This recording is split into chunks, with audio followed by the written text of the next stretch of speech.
Gracias por su presencia. Son 4 temas los que queremos tratar el día de hoy con ustedes. En primer lugar, el tema de los precios de garantía del trigo que no ha pagado el gobierno federal, lo va a exponer el senador Miguel Márquez. En segundo lugar, nos acompaña la diputada Eva María Vázquez del estado de Baja California, porque también queremos hablar del tema de la visa que le fue retirada a la gobernadora y todas, digamos, las cuestiones anexas y conexas a ese suceso. Tercero, el coordinador del grupo parlamentario del PAN en la Cámara de Diputados, don Elías Lisha, va a plantear un tema muy delicado del estado de Veracruz. Y finalmente yo haré algunos comentarios sobre la reforma de Telecom relacionados con lo que ocurrió el día de hoy en la mañanera. Entonces, sin mayor preámbulo, y ese sería el orden en el que iríamos abordando los 4 temas, le cedería el uso de la voz al senador Miguel Márquez para exponer el primer tema. Adelante, Miguel. Muy buenas tardes, gracias, coordinador. Quisiera comentar el tema de la crisis del trigo que está viviendo en nuestro país, un problema muy importante, dado que es pilar mundial a nivel internacional, obviamente, en su producción. Es el segundo cereal más importante en la seguridad alimentaria en nuestro país. El 80% de la producción del trigo es para consumo humano. Representa el 6% del PIB agropecuario. Estamos hablando de 5.8 millones de personas que laboran alrededor y en torno del trigo. Desde quien lo produce, lo transforma, obviamente lo distribuye hasta que llega al hogar o los anaqueles de las diferentes tiendas departamentales. Se prevé que en el 2025-2026 la producción de trigo va a caer un 39%, llegando a 1.6 millones de toneladas. Y la superficie sembrada solamente será un 38%, 290,000 hectáreas en nuestro país. ¿Esto qué significa? Importar más trigo todavía. Vamos a tener que importar 6.5 millones de toneladas, un 8% más que el ciclo anterior, sobre todo de Estados Unidos, de Canadá y de Rusia. ¿Sí? Y de aquí es donde se pregunta dónde está la soberanía alimentaria. No estamos produciendo lo que consumimos los mexicanos. ¿Pero esto a qué se debe? Una de ellas es la baja de siembra, obviamente también con ello conlleva la baja en la producción. Para que tengan una idea, el costo por hectárea de siembra de trigo, entre lo que es la preparación de la tierra, lo que son los insumos caros como el fertilizante, los herbicidas, el costo de manejo de operación, obviamente el diésel, todo ello conlleva hasta lo que es la tría del trigo, literalmente tiene un costo aproximado de 35,000 a 40,000 pesos por hectárea. Y la producción de trigo por hectárea, estamos hablando que escasamente llega, si bien le va al productor, a 5 toneladas por hectárea. 5 toneladas por hectárea pagadas a 5,000 pesos, que es el precio que se está ahorita dando. Estamos hablando que no llega más que a 25,000 pesos lo que ingresa el campesino, ¿sí? Contra un gasto, una erogación de 35,000 a 40,000 pesos. Está muerto el campesino. No tiene capacidad de recuperación. ¿Esto a qué lo ha llevado? Obviamente a que los insumos cada vez sean más caros, los herbicidas más caros, la escasez de agua, al financiamiento que es nulo, tienen que ir al agiotista. Esto que ha implicado a vender inclusive sus implementos agrícolas. Nos falta de pago de precio de garantía, que este es el tema al que me quiero referir. No hay apoyo de gobierno, es nulo el apoyo de gobierno. ¿Y a qué me refiero con ello? A que el precio de garantía que está estipulado en el artículo 27 de nuestra Constitución para equilibrar los precios a nivel internacional, pues la falta de pagos ha dejado sin liquidez literalmente a nuestros campesinos en el país, principalmente a los de Sonora, Sinaloa, Michoacán y Guanajuato, que son los principales productores. En el caso de Guanajuato, 2,690 productores, ¿sí? Entre medianos y pequeños productores, estamos hablando de los grandes, siguen esperando el pago de 137,000 toneladas. Estamos hablando de 411 millones de pesos comprometidos y no entregados del ciclo 2023, ¿sí? Otoño-invierno 2024. Es decir, del año pasado. No se les ha pagado un centavo. Yo tengo entendido que en el caso concreto de Sonora, Sinaloa, ya empezaron a pagarles y ya van consolidando el pago a los mismos campesinos, hasta un 80%. Pero aquí para los de Guanajuato, más de un año sin pagarles. Yo espero que no sea un tema de carácter político, porque el campo no obedece a intereses políticos, obedece a la producción. Por ello, estamos viendo que es fundamental sí voltear a la gente del campo. Lo está haciendo inviable el tema del campo. Cada día perdemos más soberanía alimentaria, más seguridad alimentaria. Por ello, hoy propusimos un punto de acuerdo de urgente y obvia resolución, donde la SADER les pague lo que se les debe. Abrir las ventanillas también para este ciclo. Esto es fundamental decirlo. Hoy más que nunca necesitamos una estrategia coordinada, eficiente y sobre todo humana. Hay que ponernos en los zapatos de la gente del campo. Ellos son los que hacen posible que llegue el pan a nuestra mesa. No se está volteando a ver hacia ellos. Literalmente el campo está en agonía. Queremos seguridad, queremos soberanía alimentaria, hay que voltearlos a ver. No se puede competir con países de primer mundo que están altamente subsidiados y aquí no se les apoya absolutamente con nada. Se retiraron todos los apoyos. Y lo comprometido no se ha hecho una realidad. Por eso no dejemos solo al campo, no dejemos solo al campesino. El sistema producto trigo no aguanta más.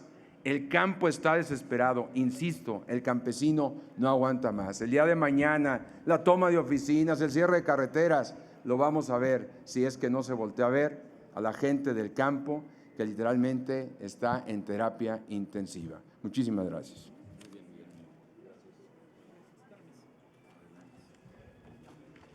El día de hoy, la gobernadora de Baja California, Marina del Pilar, se dice y se autodenomina como un árbol que da frutos, lo que verdaderamente es un árbol podrido y de tronco torcido, cuyas ramas y cuyas raíces se construyen a base de especulación, de corrupción y de vínculos presuntos con el crimen organizado. Por eso, desde Acción Nacional exigimos que la gobernadora solicite licencia para permitir una investigación imparcial y garantizar que no interfiere en el esclarecimiento de los hechos de su situación legal derivada de la revocación de su visa por parte del gobierno de los Estados Unidos de Norteamérica. Y en este sentido quiero ser muy puntual. La revocación de una visa y la cancelación de cuentas bancarias a presuntos personajes vinculados con ella no son calumnias. Se trata de señales de alerta internacionales que ya hicimos ver desde el pasado 12 de marzo en una rueda de prensa donde el Grupo Parlamentario de Acción Nacional en la Cámara de Diputados establecimos con puntual precisión y solicitamos a la gobernadora que esclareciera esos presuntos datos derivados de una investigación donde se le vinculaba y se decía que se encontraba dentro de una lista de narcopolíticos, que obtuvimos silencio absoluto. Dicen que el que calla otorga. Por otro lado, exigimos respuestas porque precisamente la ciudadanía merece respuestas, no evasivas. Si, como ella dice, no hay nada que ocultar, pues que nos diga Marina del Pilar y que nos explique por qué motivos fue que le revocaron la visa. También Morena nos debe explicar por qué sigue respaldando a personajes envueltos en escándalos financieros, en ese huachicol fiscal y con escándalos políticos y diplomáticos. Otro punto sumamente importante a destacar es que la CONAGO no puede seguir siendo presidida y representada por una persona como Marina del Pilar, que actualmente está bajo sospecha internacional. La legitimidad del federalismo está en juego. Una gobernadora sin visa, funcionarios sin cuentas y Morena sin vergüenza. Si no tiene nada que esconder la gobernadora, que lo demuestre con hechos, con pruebas, que pide licencia y que le dé la cara al pueblo de Baja California y al pueblo de México. Y también debemos decirlo con toda puntualidad, que Marina del Pilar, la gobernadora sin visa, debe y tiene que manifestar esas situaciones tan graves en las que se ve envuelto su gobierno, donde se habla de presuntos vínculos, insisto, con el crimen organizado, porque si todo es mentira, ¿por qué todo huele a verdad? A la CONAGO no le toca aguantar el escándalo de Marina del Pilar. Marina del Pilar se tiene que retirar. El Congreso también tiene que analizar seriamente sacarla de este cargo, aunque sea mientras se investiga y se toman cartas definitivas en el asunto. no puede seguir despachando desde el gobierno del estado de Baja California. Por otra parte, la revocación de visas por parte del gobierno de Estados Unidos y la cancelación de cuentas bancarias por sospechas de lavado, pues nos hablan de señales de otro nivel. No estamos hablando de temas de carácter privado como lo ha pretendido hacer, sino totalmente de carácter público. No es política, es una posible investigación internacional por vínculos con redes criminales. La ciudadanía de Baja California y de todo el país tiene derecho a conocer si la gobernadora está siendo investigada por delitos graves y cuáles son esos delitos.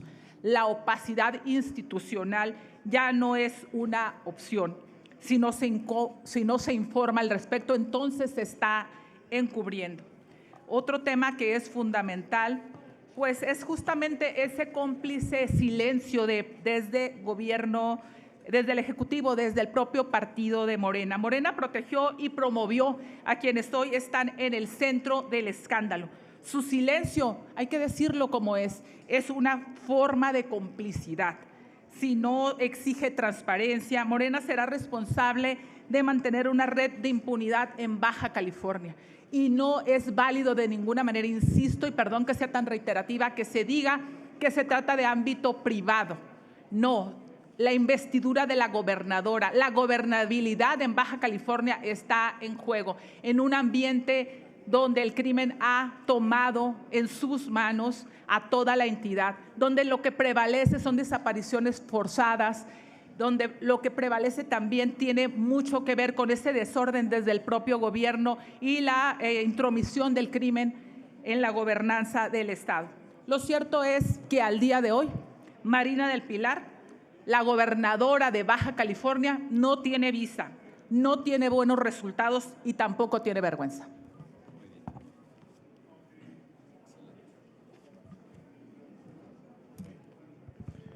Muy buenos días a todas y a todos.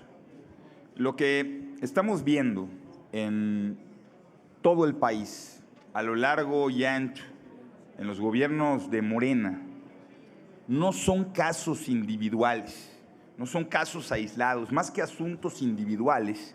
Estamos viendo los síntomas de un sistema enfermo de complicidad y de un oficialismo que, lejos de proteger los intereses de la ciudadanía, está esforzándose permanentemente por protegerse a sí mismo. Este es el caso, además del que se menciona, que sucede en el estado de Veracruz. El 6 de mayo de este año, la Contraloría del Estado de Veracruz dio a conocer una denuncia por más de 1,600 millones de pesos de daño patrimonial ejercidos por el gobierno de Cuitláhuac García. Ese mismo día, la gobernadora del estado manifestó que esa denuncia es resultado de observaciones realizadas por la Auditoría Superior de la Federación, misma que, por cierto, el 20 de febrero pasado dio a conocer en su cuenta pública del 2023 observaciones por alrededor de 1,200 millones de pesos solo del 2023 y solo de la Secretaría de Salud de esta entidad. ¿Por qué tipo de casos? Digámoslo concretamente, por contratar empresas fantasma, por no poder demostrar el uso y la existencia de servicios, de comodatos, de equipos. El tufo de corrupción del gobierno de Cuitláhuac García llegó a tope. Pero al tiempo que en Veracruz se da a conocer este desfalco, al tiempo que la auditoría da a conocer este atraco, al tiempo que la federación busca maquillar esta situación, en Veracruz están sufriendo una crisis en materia de salud. No hay medicamentos, no hay tratamientos oncológicos y nadie sabe qué hizo el gobierno pasado con todo ese dinero y la inacción del gobierno actual. El día de ayer, nuestro presidente nacional, Jorge Romero, desde el estado de Veracruz, instruyó de manera muy precisa a los grupos parlamentarios, tanto del Senado de la República como de la Cámara de Diputados, para presentar un punto de acuerdo que hoy hemos presentado y que hacemos de su conocimiento, para llamar de manera enérgica y puntual al Gobierno de la República para separar de sus funciones al titular del Cenegas, a Cuitláhuac García, para que sin cargo haga frente, sin la cobija del gobierno federal, a las acusaciones por más de 1.600 millones de pesos. De inicio, hay que decirlo, porque esto solo se trata de 2023 y los veracruzanos y las veracruzanas tengan una respuesta concreta. No es aceptable que ahora quieran vender a un chivo expiatorio a un nivel medio, como que actuaba sin el conocimiento del gobernador o del propio titular de la Secretaría. No es aceptable que después de las declaraciones de la Contraloría y de la propia gobernadora pareciera que hay nuevas instrucciones desde el centro del país para cobijar a compañeros de partido.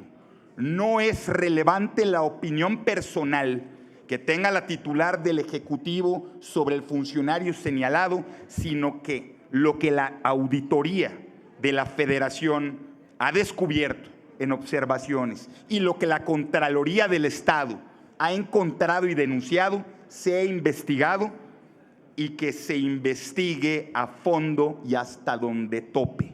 Los veracruzanos merecen justicia, los veracruzanos merecen más salud, las y los veracruzanos merecen gobiernos más honestos y no el despotismo desde el centro que pretende ignorar la grave corrupción del exgobernador García y hacer de la impunidad una institución en este país. Cierro. El síntoma de un gobierno podrido, el síntoma de un sistema enfermo que muestra la complicidad antes que la búsqueda de justicia, más pronto genera más corrupción que instituciones fuertes. Exigimos al Gobierno de la República y al Gobierno de Veracruz actuar en consecuencia y que el implicado abandone el cobijo del cargo federal y haga frente por sus responsabilidades penales. Muy bien, coordinador.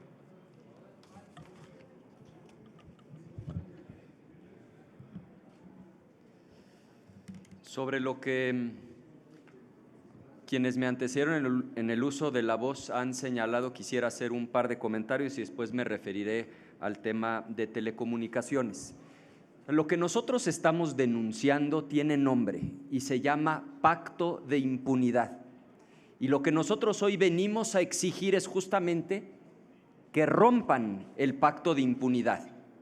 Por un lado tenemos una gobernadora a la que le han retirado la visa, no ha querido transparentar las razones, pero diversos medios de comunicación han dado cuenta de que tiene que ver con vínculos con el crimen organizado, particularmente con el dinero del huachicol fiscal que después estuvieron lavando en cuentas estadounidenses. ¿Y cuál es la reacción del gobierno federal? Proteger a la gobernadora, respaldar a la gobernadora. ¿Qué exigimos? Que rompan el pacto de impunidad. En Veracruz exactamente lo mismo.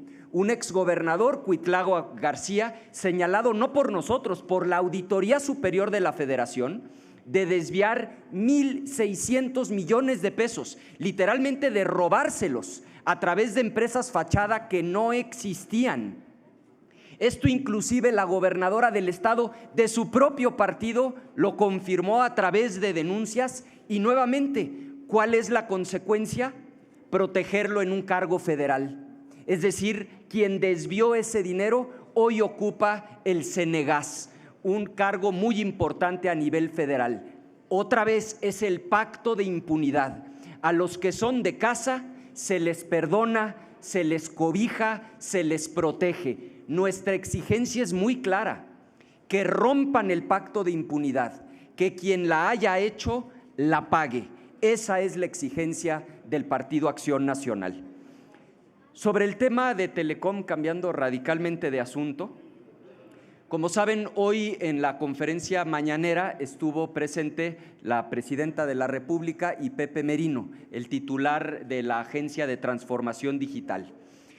Lo que se dijo durante la mañanera tiene dos aspectos que queremos resaltar. Por un lado, viene a confirmar que nuestras denuncias tenían sustento. Es decir, nos han dado la razón en cuando menos la mitad de los aspectos que nosotros desde un principio veníamos señalando. Y por supuesto queremos celebrar este avance, porque se demuestra que sí tiene utilidad el que la oposición levante la voz, porque fuimos nosotros desde la oposición quienes denunciamos ese dictamen cuando lo pretendían aprobar en un albazo. Sí sirve que la sociedad se organice y participe para denunciar la censura. Celebramos que hay avances, pero al mismo tiempo tenemos que señalar que lo que hoy se dijo en la mañanera se queda corto. Hay avances, sí, pero definitivamente se quedan cortos. Me voy a referir a los avances y luego les diré en qué aún se están quedando cortos. Por supuesto que es un avance y celebramos que nos hayan dado la razón en eliminar el artículo 109 que le iba a permitir al gobierno de Morena bloquear plataformas digitales. Por supuesto que es un avance dar marcha atrás a los artículos 201 y 202 que nosotros también habíamos denunciado y que implicaban que la Secretaría de Gobernación pudiera censurar de manera previa cualquier contenido, inclusive de noticieros, si los noticieros eran extranjeros. Por supuesto que es un gran avance que reconozcan lo que dijimos desde un principio, que el regulador no puede ser Pepe Merino, que no puede ser una persona la que concentre todas las facultades para regular al sector telecomunicaciones. Y finalmente, por supuesto que es un avance que den marcha atrás a los artículos 56, 57 y 58 que con toda claridad violan el capítulo 18 del TEMEC y que tienen que ver con lo que ustedes oyeron repetidamente en los foros, es decir, asignación directa de espectro a órganos gubernamentales con fines comerciales. Celebramos que estamos avanzando como oposición y como sociedad civil organizada en echar abajo la ley censura, pero también tenemos que señalar que los avances hoy anunciados todavía se quedan muy cortos. Y me voy a referir a 4 aspectos: al aspecto de la concentración, al aspecto de la censura, al aspecto de la invasión de los datos personales y finalmente a las violaciones al Tratado de Libre Comercio. Qué bueno que reconozcan que no puede ser una persona la que concentre todas las facultades para regular al sector telecomunicaciones, pero definitivamente su propuesta de un órgano desconcentrado de la misma Agencia de Transformación Digital se queda muy corta.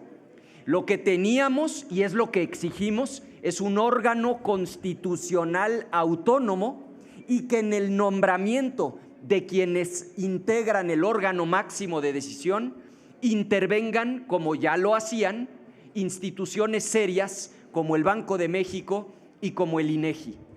Es un avance que reconozcan que no puede ser unipersonal, sí. ¿Estamos de acuerdo en que sea un desconcentrado de la agencia? No, nos parece que se queda todavía muy corto. Segundo, la censura. Como ya lo dije, claro que es un avance que eliminen el 109, pero no se pronunciaron sobre el artículo 8, fracción 62, que les permite, fíjense qué grave, ordenar la suspensión inmediata de las transmisiones. Lo mismo van a encontrar en el artículo 184. Hay avances, pero se sigue quedando corta esta ley y hoy sigue censurando. Tercero, sobre el tema de datos personales, y no vamos a quitar el dedo del renglón. Artículo 8, fracción 64.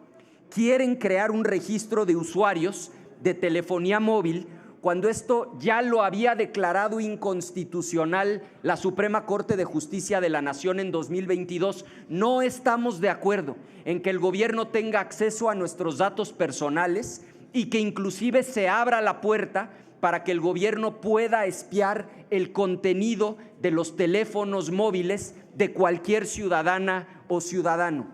Y finalmente, las violaciones al TEMEC. Qué bueno que ya eliminaron o están dispuestos a que se eliminen 3 artículos, pero si ustedes revisan el capítulo 18, particularmente el 18.17 del TEMEC, es clarísimo nuestro compromiso. El órgano regulador tiene que ser independiente, y subrayo la palabra independiente. Un órgano desconcentrado, como lo plantearon hoy en la mañanera, no cumple con este requisito. Es más, vean cómo sucede con nuestro propio socio comercial, que es Estados Unidos. Allá el regulador es la FCC y no está adscrita a ningún departamento, a ninguna secretaría. Aquí pretenden adscribirlo a la Agencia de Transformación Digital y no le reporta al Ejecutivo, le reporta directamente al Congreso. A eso nos comprometimos cuando firmamos el Tratado de Libre Comercio. En resumen, celebramos los avances que hasta ahora hemos logrado para echar abajo la ley censura, pero definitivamente lo que hoy en la mañana se planteó representa avances, pero se queda corto. Estamos a sus órdenes para preguntas sobre cualquiera de los temas planteados y pues nos iremos intercalando dependiendo del tema. Gracias, coordinador. Abrimos esta ronda de preguntas y respuestas con Diana Benítez, del Financiero. Buenas tardes, legisladores. Mi pregunta sería para usted, coordinador Ricardo Anaya. Hace rato la senadora Carolina Villano decía que ellos, como bancada del PRI, están analizando presentar una contrapropuesta a la reforma a la ley de Telecom y que estarían platicando o ya están platicando con la oposición. La bancada del PAN estaría en ese sentido también alistando su propia propuesta o en conjunto con las bancadas de oposición. Ese es un punto muy importante. Lo que vimos hoy en la mañana por parte de Pepe Merino y de la presidenta, pues es una presentación de PowerPoint. Y lo que se vota en el Congreso mexicano no son presentaciones de PowerPoint. Aquí se votan dictámenes. Entonces nosotros, por supuesto que estamos trabajando en una propuesta concreta a nivel de dictamen para resolver justamente estos 4 aspectos que nos parecen por mucho los más problemáticos. Los recapitulo rápidamente. 1, el tema de la concentración. 2, el tema de la censura que sigue presente. 3, la violación de los datos personales. Y 4, las violaciones al Tratado de Libre Comercio. Entonces, respuesta sí, estamos trabajando en un documento y nosotros, por supuesto, nos vamos a concentrar en un dictamen, no en un PowerPoint como lo presentaron el día de hoy en la mañanera. Gerardo Segura, de Azteca Noticias. Sí, senador, ¿no sería mejor que retiraran esta propuesta de manera total, absoluta? Porque está plagada todos los artículos de censura, prácticamente en todos los artículos. ¿No sería mejor que la retiraran y que construyeran una con ustedes en consenso, como se hicieron anteriores en otros gobiernos, que la fueran construyendo con ustedes? ¿Por qué?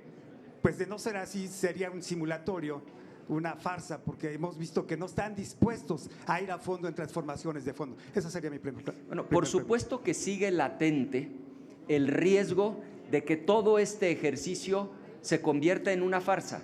Eso no lo sabremos sino hasta que haya dictamen y que ese dictamen se vote en ambas cámaras.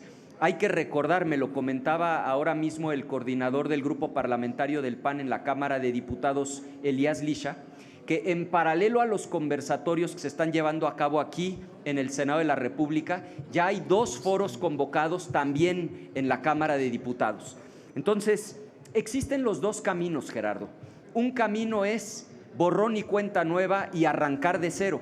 El otro camino es modificar a fondo el dictamen que fue aprobado de manera absolutamente absurda en aquella comisión y que el nuevo dictamen recoja absolutamente todas nuestras observaciones. Lo importante es que lo que se someta al Pleno no permita la concentración y que no haya una sola coma de censura en esta ley.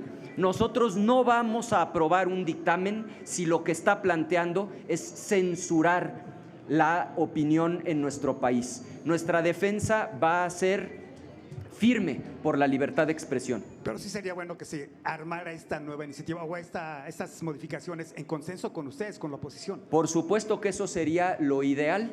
En cualquier caso tenemos los dos caminos: empezar de cero o una modificación profunda del dictamen actual. De acuerdo. Mi última pregunta, senadores. La presidenta Sheinbaum debería de investigar y entregar los expedientes de los narcopolíticos, ya algunos señalados por Estados Unidos, porque hay varios. Ahí está Américo Villarreal de Tamaulipas, el de Sinaloa, Rubén Rocha Moya, hasta Mario Delgado en la Secretaría de Educación. Debería entregar Sheinbaum esos expedientes, porque si no ella se convertiría también en cómplice y la justicia también podría alcanzarla ella misma, ¿no? ¿Qué opinión tiene? Por eso insistía en que no se tratan de casos individuales, de casos particulares, sino en una serie de síntomas de un sistema enfermo de complicidad y lamentablemente un oficialismo absolutamente preocupado por protegerse a sí mismo. Yo lo que he señalado y hemos señalado en diferentes momentos desde el grupo parlamentario del PAN es que lo primero que debiera hacer el gobierno federal no solo es ir a intercambiar información, sino solicitar la información que desde hace meses desde Estados Unidos se señaló de posibles miembros del gobierno mexicano involucrados con el crimen organizado. Esta alianza intolerable que señaló el gobierno de Estados Unidos. También hicimos una propuesta concreta para modificar el Código Penal Federal para que se sancione con penas absolutamente severas a cualquier integrante del gobierno mexicano que participe, sea cómplice o facilite las actividades del crimen organizado. Por eso insistimos en que antes de pasarse la cobija desde el gobierno federal a los allegados del partido en el poder, deberían estar preocupados por desarticular al crimen organizado, empezando por sus miembros más influyentes, que son los que desde el gobierno engañan a la gente para obtener la confianza y la traicionan lacerando todos los días a las familias mexicanas. Si es el tema del retiro de una visa, si es el tema del señalamiento por facilitar el tránsito de combustibles a través del huachicol fiscal, con estructuras financieras o con decisiones gubernamentales, todos pueden estar dañando a México operando con el crimen organizado, y cerrar los ojos, cerrar los oídos no sirve para nada. Lo que tienen que hacer es abrir los ojos, abrir los oídos y cerrar la boca un rato, procesar la información y buscar perseguir a quienes desde el gobierno, sin importar partidos políticos, están facilitando las actividades del crimen organizado. Y si Estados Unidos tiene información que le sirve al gobierno mexicano, en vez de negarla, deberían de estar buscando hacerse de ella para desarticular cualquier posibilidad de que cualquier gobernante de cualquier partido forme parte de estas estructuras. Ustedes señalan aquí pacto de impunidad. Hay un pacto de impunidad. Pacto de complicidad también. Es pacto de complicidad. Sheinbaum podría ser cómplice si no actúa en contra de esto. La impunidad es consecuencia directa de la complicidad que se da desde el gobierno. Fernando Moctezuma, de Síntesis Legislativa. Hola, Fernando. Buenas tardes. Diputado, aprovechando que ya estás en el atril, ¿qué esperar de este eventual periodo extraordinario que ha anunciado el oficialismo? Eso por un lado. Y por el otro, para el senador Anaya, ¿qué podríamos esperar o qué debería suceder con este dictamen? No, todavía no es dictamen, ¿verdad? Me parece. Con este dictamen, en el sentido de celebran ya las modificaciones alcanzadas, sin embargo, bueno, hablas de que todavía hay distintos baches. Entonces, ¿qué deberíamos esperar que suceda en estos conversatorios? Gracias. Perdón, Fernando, nada más te consulto. Cuando te refieres a qué esperar del periodo extraordinario, ¿te refieres a los temas en agenda o en las ilusiones legislativas? Eso no te lo puedo contestar yo. Bueno, es que, a ver, acuérdense que cuando ellos se quedan sin respuesta, me refiero a los legisladores del oficialismo, se inventan en las declaraciones de cada semana un nuevo tema. Francamente, por la honestidad y la transparencia de tu pregunta, te contesto con la misma franqueza. Yo creo que ni ellos saben qué le van a meter al periodo extraordinario. Entre los temas que se han barajeado está la reforma en materia de telecomunicaciones, que en un momento más responderá nuevamente el senador Ricardo Anaya. Dentro de esas posibilidades están las dos reformas en materia de seguridad, es decir, la de seguridad y la de inteligencia. Pero recuerda que ambas estuvieron enlistadas por lo menos 4 semanas consecutivas para el Pleno en la Cámara de Diputados y sorpresivamente siempre no. Y el tema que se decía en ese momento, y lo digo con la misma franqueza, era que habían propuestas del grupo parlamentario del Partido Acción Nacional que estaban siendo analizadas como limitar el acceso a datos biométricos, CURP, entre otras, y que estaban en un diálogo con nosotros. Lo cierto es que hace más de un mes que no dialogamos sobre el tema.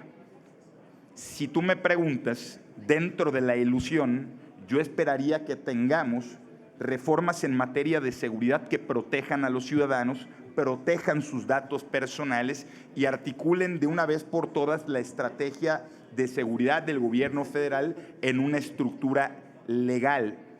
Porque si en algo no vamos a escatimar en el Partido Acción Nacional, es en que el gobierno tenga las herramientas necesarias para no tener pretextos en materia de seguridad. Pero como estos 3 temas, Fernando, al menos diversos integrantes del régimen han mencionado por lo menos otras 8 o 9 reformas, yo estimo que por lo menos la de telecomunicaciones es a la que más prisa le están poniendo, porque con la misma prisa, como ha dicho el senador Anaya, han admitido, entre otras cosas, que el pretexto que decían sus voceros de que el 109 no era para censurar, sino para temas fiscales, pues resultó que sí era para censura, y gracias a la advertencia que hicimos desde el PAN y desde la sociedad civil en conjunto y a una sola voz, hemos logrado que se retire. ¿Es más importante telecomunicaciones que seguridad para Morena? Eso habría que preguntárselo a Morena. Yo creo que todos los días cambian de prioridad. Están tratando de ver si le atinan a la prioridad que les dicten desde el Ejecutivo. Igual y quien le atine se lleva premio. Respondo de manera muy breve. Están pendientes todavía 2 foros en la Cámara de Diputados y 3 eventos como parte del conversatorio aquí en el Senado de la República. Tenemos el día de mañana, el martes que entra, el jueves siguiente, y lo que seguiría sería técnicamente la redacción de una reserva, porque como ya existe un dictamen, más que hacer un nuevo dictamen, lo que se tiene que hacer es una reserva enorme que prácticamente implicará rehacer el dictamen, y en caso de que se recojan efectivamente todas las cuestiones que hemos venido señalando como necesarias para acabar con la censura y garantizar la libertad de expresión, pues nosotros lo estaremos apoyando. De lo contrario, seguiremos señalando el intento de censura del gobierno. Y en caso de que exista un acuerdo, bueno, pues habría posibilidad de que el tema fuera incluido en el próximo periodo extraordinario, como ya comentó el coordinador. Adrián Ojeda, de CCO Noticias. Buenas tardes, legisladores. Mi pregunta es para el senador Márquez, la diputada Eva, y para usted, senador.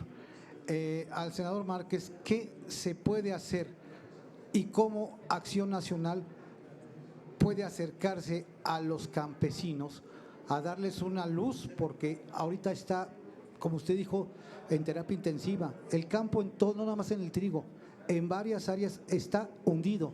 ¿Qué puede hacer el campesino y qué ofrece Acción Nacional a ellos para darles una luz? Esa sería mi primera pregunta. La segunda, a la diputada. Diputada, ¿no sería bueno acercarse al exgobernador Bonilla, porque él advirtió al presidente López Obrador en su momento que era un peligro porque está muy mal la gobernadora entrante. Una, por su inexperiencia, y dos, por los lazos y vínculos que tenía con el crimen organizado. Lo dijo Bonilla hace tiempo, cuando él era todavía senador. Y senador Anaya, quisiera saber cuál es el punto medular en el que el PAN puede presentarse tanto en diputados como en Senado para exhortar a la oposición a echar abajo esta ley de telecomunicaciones que, como ya usted dijo, simplemente sirve para cooptar la libertad de expresión en varios ámbitos.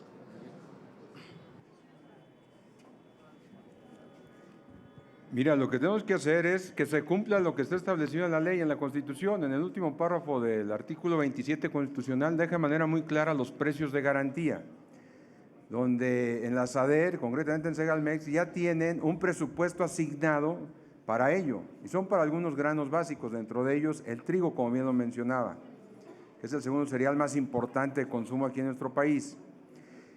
Está pagando ahorita comercialmente a 5,000 pesos aproximadamente, cuando el precio de garantía es de 7,500 pesos. Entonces tienen que depositarle a estos miles de campesinos esos 2,500 pesos que son de ellos y que se los deben, que están registrados, que los tienen anotados. Entonces lo que tienen que hacer es urgentemente, ¿sí?, pagarle literalmente a todos esos campesinos lo adeudado del año pasado.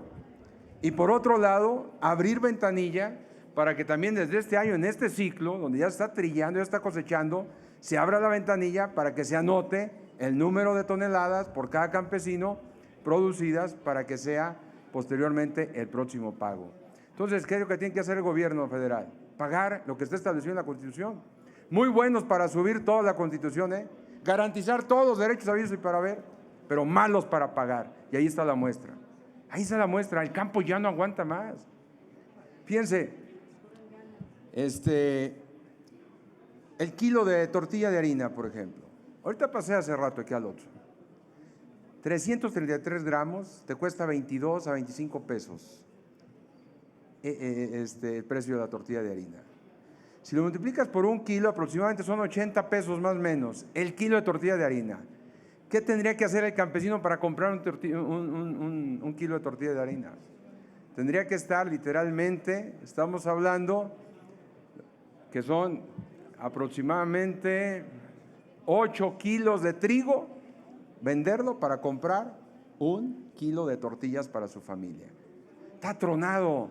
Si le cuesta producir 40,000 pesos, ¿sí?, la hectárea, de trigo, y solamente recibe 25,000 pesos, que es el precio comercial, y no recibe ese precio de garantía, está muerto el campo. Por eso vamos a tener que importar más trigo el próximo año. Va a haber menos superficie cultivable de trigo. Vamos a depender cada día más del exterior.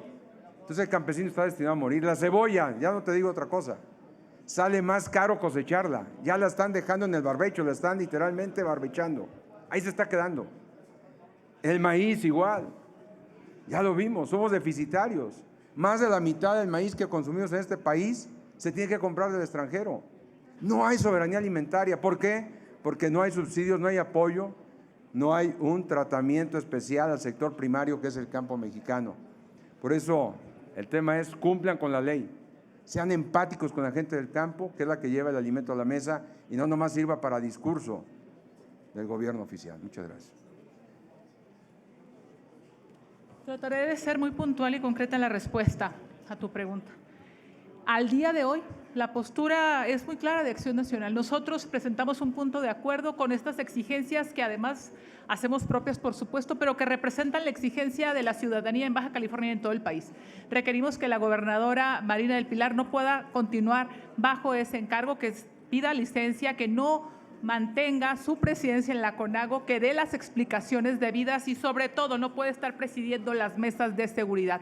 El pueblo de Baja California requiere, exige y se merece respuestas en un clima tan grave que estamos viviendo de ingobernabilidad. Requerimos que se recupere la credibilidad en las instituciones y la confianza en la postura que en su momento pudiera o no, o el acercamiento o no que pudiera darse con el gobernador Bonilla. Creo que pues él si tiene algún elemento o argumento que vertir, que lo haga. Nosotros estamos haciendo lo propio desde el Grupo Parlamentario de Acción Nacional, desde el propio Instituto Político, y es a lo que nos estamos enfocando, a ser la voz de la ciudadanía que exige resultados, respuestas y sobre todo la puntual atención a los problemas que mayormente aquejan a Baja California. Gracias, Adrián. De manera muy puntual, como lo hicimos desde el principio y va a ser nuestra posición hasta el día en el que se esté votando en el Pleno, estaremos en contra de cualquier forma de censura y defendiendo la libertad de expresión. Esa va a ser la brújula que va a orientar nuestro trabajo de aquí a que el asunto se vote en el Pleno. La penúltima pregunta es de Margarita Nicolás, de Cadena Raza. Adelante, Margarita. Sí, gracias. La primera para la diputada Eva, preguntarle si ya han pensado que si no pide licencia a la gobernadora de Baja California, ¿qué va a pasar con el esposo? Porque hasta donde sabemos tiene un cargo honorario. Entonces, ¿pedirían que lo destituya de ese cargo o cómo le van a hacer pues, para que él no tenga presencia en el gobierno? Y también al senador Márquez, ¿cuáles son las consecuencias, senador, de esta crisis del trigo en nuestro país? Porque sabemos que en el norte es el mayor consumidor de la harina de trigo. Entonces, ¿qué va a pasar? Y también sabemos que si hay un grano que necesita agua, pues es el trigo para su cultivo y están en sequía. ¿Cómo hay que hacer para proteger a los campesinos y la producción de este grano? Y al diputado o senador Anaya, preguntarles que cómo pretenden que el gobierno cree un órgano autónomo en el caso de telecomunicaciones, cuando sabemos que les tienen miedo, han desaparecido todos los órganos autónomos. Así que ustedes creen que van a crear uno. Gracias.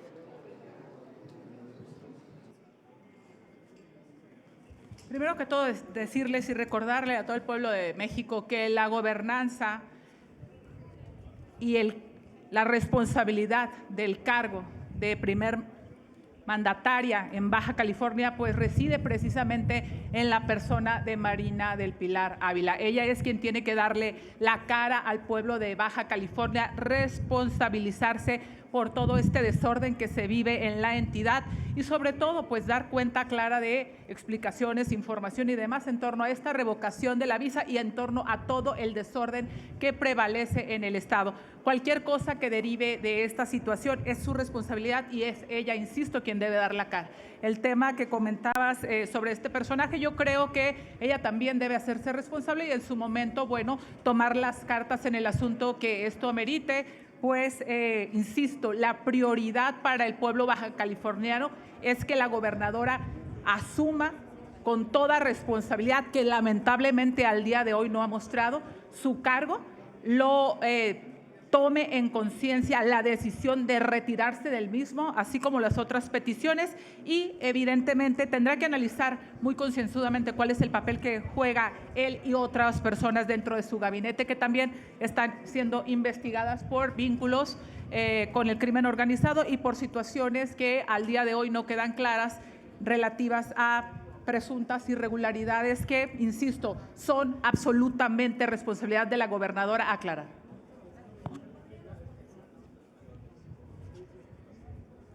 Puedo más comentar, es muy clara la premisa. Si no se tiene precio en tu producto, literalmente desalientas a la producción en el próximo ciclo. ¿Y esto a qué nos lleva? Que el gobierno federal inclusive tiene que incrementarle el presupuesto para el campo. Al contrario, se fue cada haciendo menos en los presupuestos federales recientes. Se requiere más presupuesto, ¿para qué? Para tecnificación agrícola, en el uso de riego agrícola. Hay que ahorrar más agua. Necesitamos meterle tecnificación, mecanización agrícola de punta. Requeríamos sobre todo mecanización agrícola con alta tecnología, es importantísima tenerla ya. Financiamiento rural, no hay financiamiento rural. Se acabó la financiera rural, hoy tienen que ir con los agiotistas. Realmente están a merced, ¿sí?, de pedir préstamos que el día de mañana se convierten en impagables. Y cuarto, los subsidios, que sean garantes, que se les entreguen a tiempo, que el mecanismo de entrega de los subsidios sea verdaderamente, ¿sí?, transparente, a tiempo y le llegue a los productores de manera directa. Esto es fundamental. Y hay otro tercero, que hay sobre todo mucha duda, sobre todo en el tema de lo que son la energía, en el costo sobre todo de la extracción de agua. ¿Sí? Mucho tema de la regularización de los pozos agrícolas está en veremos, está en transición en la Conagua. Y a muchos de ellos sí se le está cobrando la energía como si fuera comercial y esto lo hace imposible para el campesino. Es otro problema muy serio que está teniendo.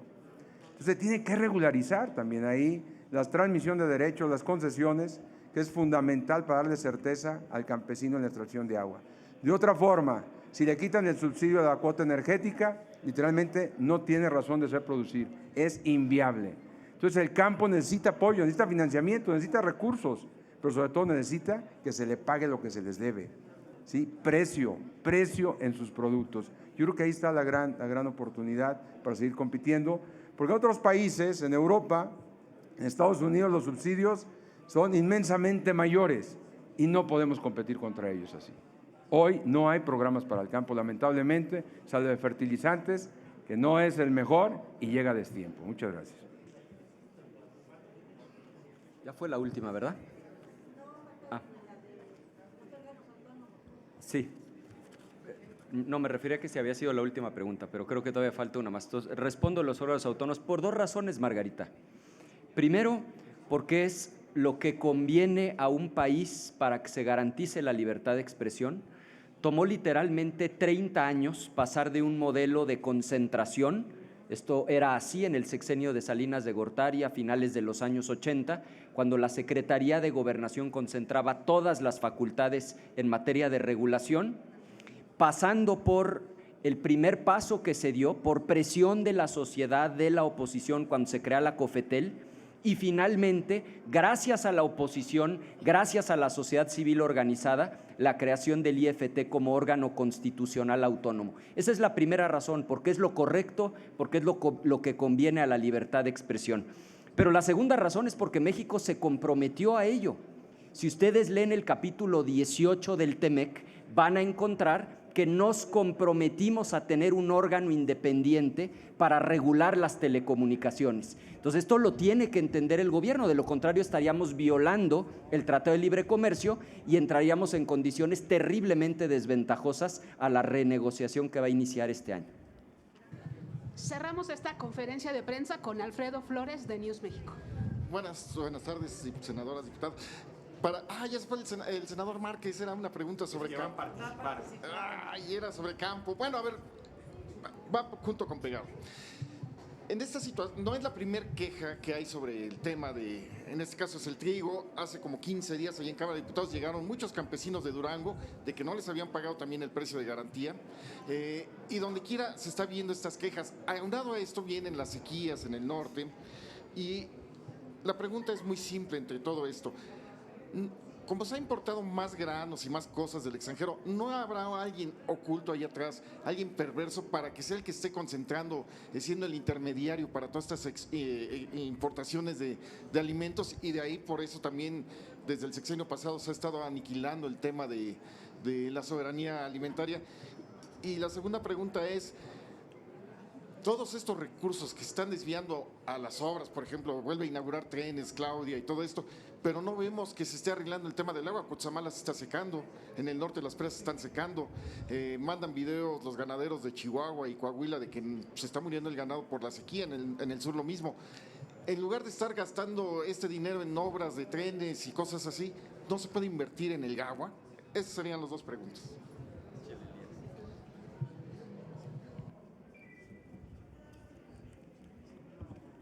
Has planteado un tema bastante general y que muestra las prioridades del gobierno. No podemos nosotros afirmar que haya escondido un intermediario, pero sí una profunda ignorancia.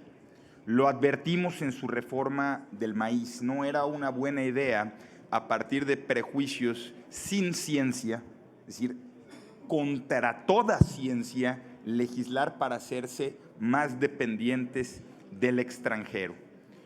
La insensibilidad que han demostrado a lo largo y ancho del país, por ejemplo, en materia de agua, no solo se muestra en lo que señalas, sino en la falta de prisa, ahora sí, para legislar en la materia y en lo que ya han señalado en estados del norte, como en tiempos recientes nuevamente se regala el agua de las y los mexicanos a nuestros vecinos del norte, pasándose por encima cualquier prioridad nacional. Y respecto a lo de los pagos, lo único que está claro es que estos ya no son mala paga, simplemente no pagan. El gobierno de México pasó de ser mala paga a no paga.